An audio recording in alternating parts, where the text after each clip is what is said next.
everyone. It's great to have the opportunity to speak with you here this afternoon to announce a bipartisan advocacy group, Bitcoin Innovation Project. This is a new initiative, and our mission will be to create a common sense legislative advocacy plan around Bitcoin. Bitcoin, sure. Yeah. Bitcoin has a lot of enemies in Washington, D.C., as you may know. And the problem we currently face is the lack of knowledge with members of Congress and what they understand about Bitcoin and proof of work, which has led to many extreme proposals that will stifle the innovation we highlighted here this week. If we eliminate Bitcoin from the United States, it will continue to thrive overseas. But Americans and America will be left behind. There is work that needs to be done on a nonpartisan level in order to create a clear and stable roadmap for Bitcoin investors. There are Democrats who are open to the idea of working with Republicans on common sense Bitcoin policy, but are frozen out of the issue because of these extreme proposals. And we hope that our new advocacy group, Bitcoin Innovation Project, BIP, will provide a platform for members on both sides of the aisle to come together and create a plan that works for everyone. Thank you, Tim. I'm David McIntosh, president of the Club for Growth. Tim is exactly the right leader among the Democrat Party to bring us together in this new nonpartisan project, BIP. He was a presidential candidate, would have been my favorite Democrat if they'd let me vote in the Democrat primaries. When he was in Congress, he worked across the aisle with Patrick McHenry and introduced the Keep Innovation in America Act that would have eliminated a lot of the bureaucratic red tape that was stifling innovation for Bitcoin and other digital assets. Now, the discussion up in Washington these days around cryptocurrency, what to do about the fraud that Sam Bankman-Fried committed, all of that is having a spillover and hurting Bitcoin in the eyes of policymakers. They don't understand the difference. And so they're willing to consider broad, sweeping restrictions that would hurt innovation in here. The way I tell people who don't really know Bitcoin to think about it is, remember in the 90s when the internet was a new thing? Bitcoin is the equivalent today. It's a new innovation that is going to take us to the next level. The next level in progress, the next level in opportunity, the next level in freedom. And think about what would have happened if government would have tried to regulate the internet back then. We wouldn't have had all of the great progress that we've had in the last 25, 30 years. Now, the attacks on Bitcoin, they're mounting. The attacks on other digital assets are having their spillover effect and hurting us at Bitcoin as well. I know, because I was here last year with you all, you would prefer if we didn't have to get involved in politics, right? You could live your lives, enjoy what you're doing with Bitcoin and the freedom that you have. But unfortunately, I'm here to bring the bad news that politics has found you. And your opponents will use politics to try to mug you. You know, Chris Larson is spending a lot of money to get the environmentalists all riled up that Bitcoin mining is an environmental problem. Tim's going to say more about that later. In New York, the governor bought that and signed into bill a ban on mining for 2 years. Gary Gensler at the SEC was smart enough to exempt Bitcoin as a security, but all of his actions could spill over and hurt the ability to have exchanges and other businesses related to Bitcoin. And it's not just Democrats in the Biden administration. Some of my colleagues, the Republicans, like Senator Roger Marshall and Jim Risch, are teaming up with people like Elizabeth Warren. Yeah, boo. and Bob Mendez to hurt Bitcoin and other digital assets. So we have to win over the hearts and minds on both sides of the aisle. There's also other problems. The Biden administration wants to tax Bitcoin mining. They put in this Operation Choke Point to try to debank digital currencies. All of these things are being attacked on Bitcoin or other digital assets that will spill over and hurt Bitcoin. So we're here with the new project that Tim mentioned to set up a counterforce. So we need to push back and correct the misinformation, especially around the environmental impact of Bitcoin mining, and educate policymakers on this issue. And according to a report from Cambridge University, many of you may know, Bitcoin mining accounts for just 0.1%, a tiny sliver of annual greenhouse gas emissions. In fact, Bitcoin mining is one of the top users of alternative energy sources, and environmentalists like me applaud the industry for being a driver of alternative energy. Halting innovation in Bitcoin will only set Americans behind the rest of the world, and Bitcoin will move overseas and continue to exist even if it is not here in the United States. And when I was in Congress for 20 years, I represented communities in Northeast Ohio, Youngstown, Ohio, Akron, Ohio. We saw the collapse of the American steel industry in the late 1970s. Why did that happen?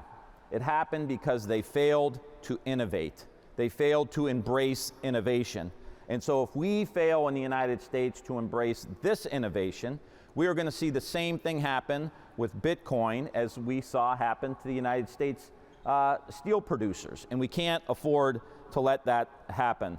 Another issue I think we should take head on, and this is about, and I think David and I are in agreement, it's about playing offense.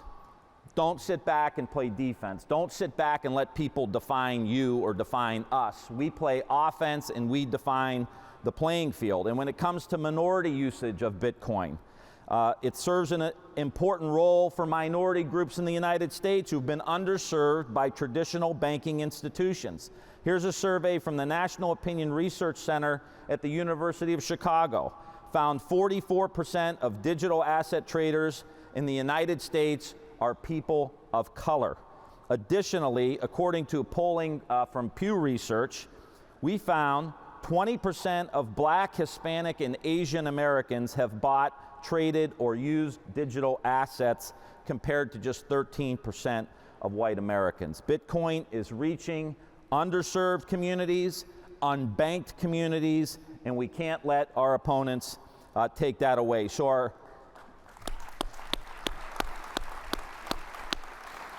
our immediate priorities, we need to effectively organize and communicate our priorities and our policies. We need to stop the ridiculous 30% tax on energy used in Bitcoin mining. We need to create videos and materials to educate and inform members of Congress who don't really get Bitcoin. We need to talk to thought leaders about why Choke Point 2.0 is bad banking policy. And of course, we need to set the record straight on the environmental issue. On the policy front, there's even more work that needs to be done. We need common sense legislation to acknowledge Bitcoin is not a security. We need legislation to define what digital assets are securities and a concise roadmap for digital asset exchanges. This will require a bipartisan support. This is why we're starting the Bitcoin Innovation Project. In the start, we've developed 3 pillars. First is going to be research done by David Zell and Grant McCarty through the Independent Bitcoin Policy Institute. The second pillar is working with David, who runs the Club for Growth, who you just heard from. He's a former Republican member of Congress from Indiana, and he's the head of the largest independent Republican political group. And then finally, while David is co-chair, and he approaches these issues from a conservative lens and from the right, and I take on these issues as a Democrat from the moderate to left position. This doesn't happen. I don't know if you guys watch the news at all, but this shit doesn't happen. It's happening here. So we both believe in the promise of Bitcoin for America, for humanity. We believe in the importance of securing this ability of our economy to innovate through blockchain technologies. And it's time. We talked last night at dinner about setting the politics aside, setting aside all the craziness, all the insanity, come together around issues that are really important. And we believe that the issue of Bitcoin and it thriving in the United States is important. Absolutely. Thank you, Tim. I could not agree more with that. You got bipartisan support for that. Now, at Club for Growth, we do a lot of polling. I wanted to bring this up mainly to share with you, we've got a lot of work to do. Most Americans don't understand Bitcoin or cryptocurrency.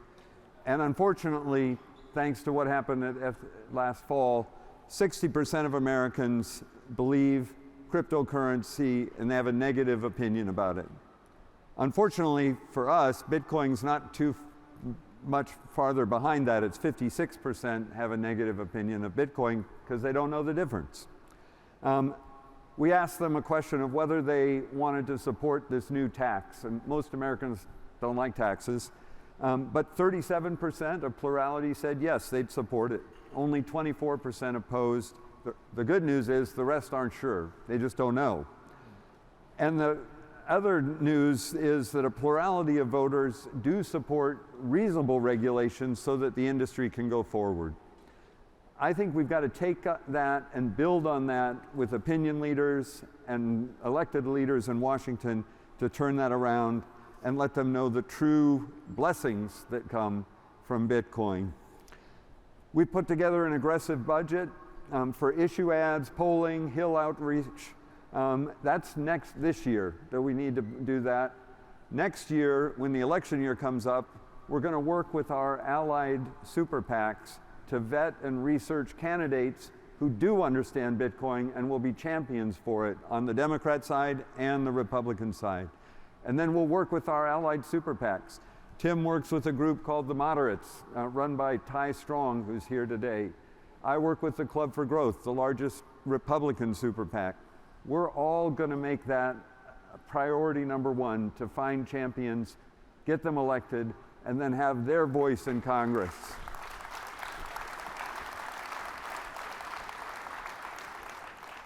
So I need to ask your help. I need to ask you to join our efforts. I hope there's a QR code on the side that would let you do that.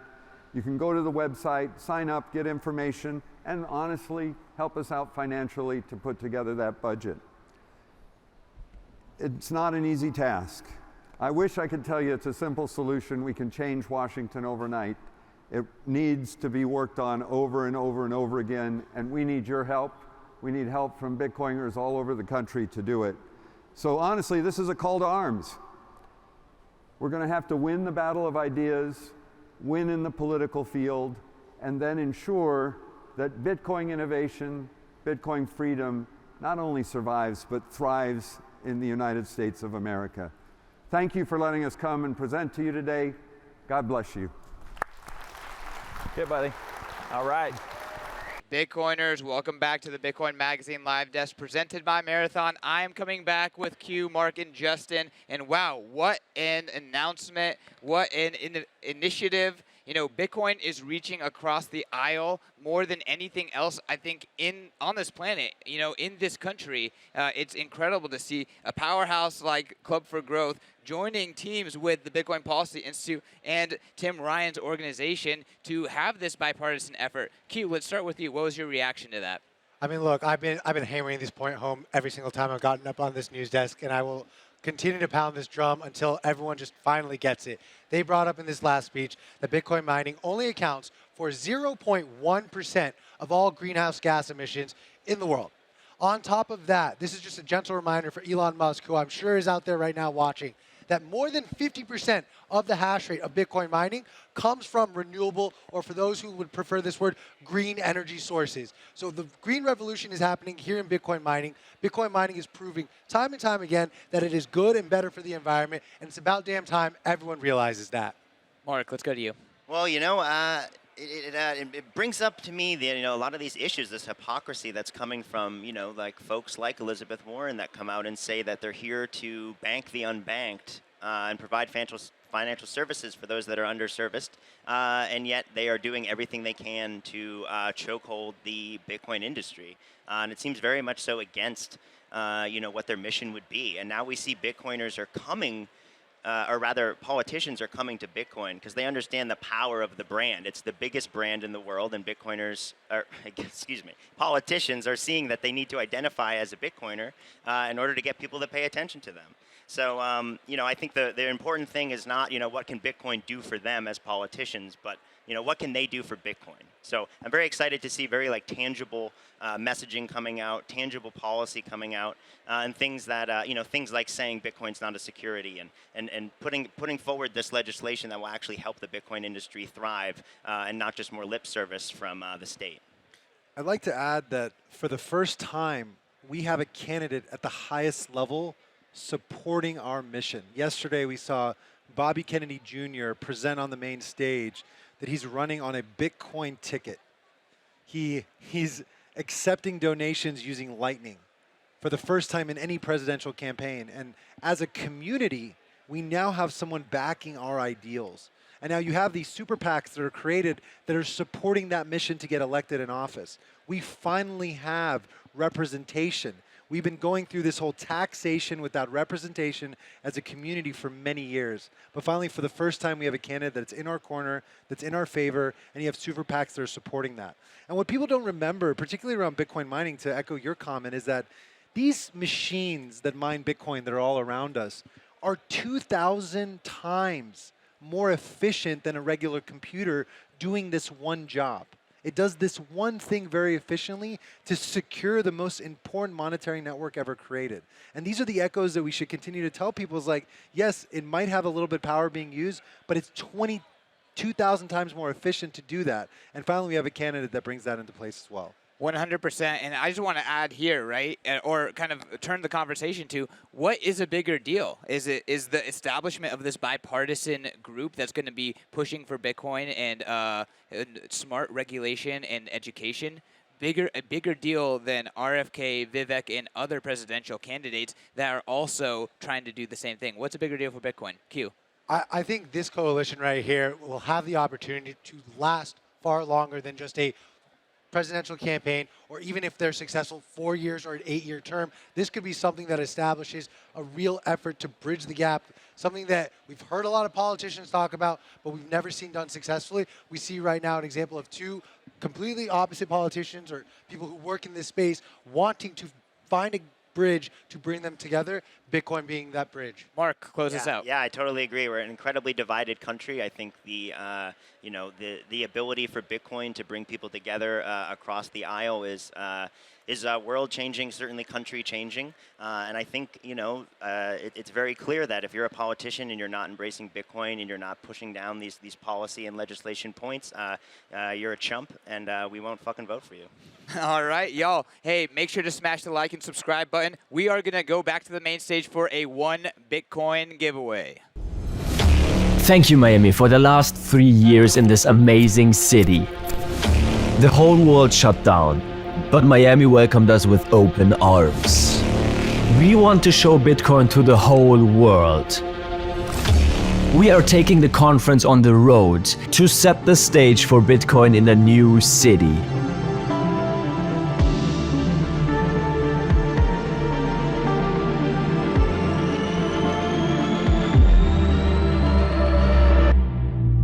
Nashville.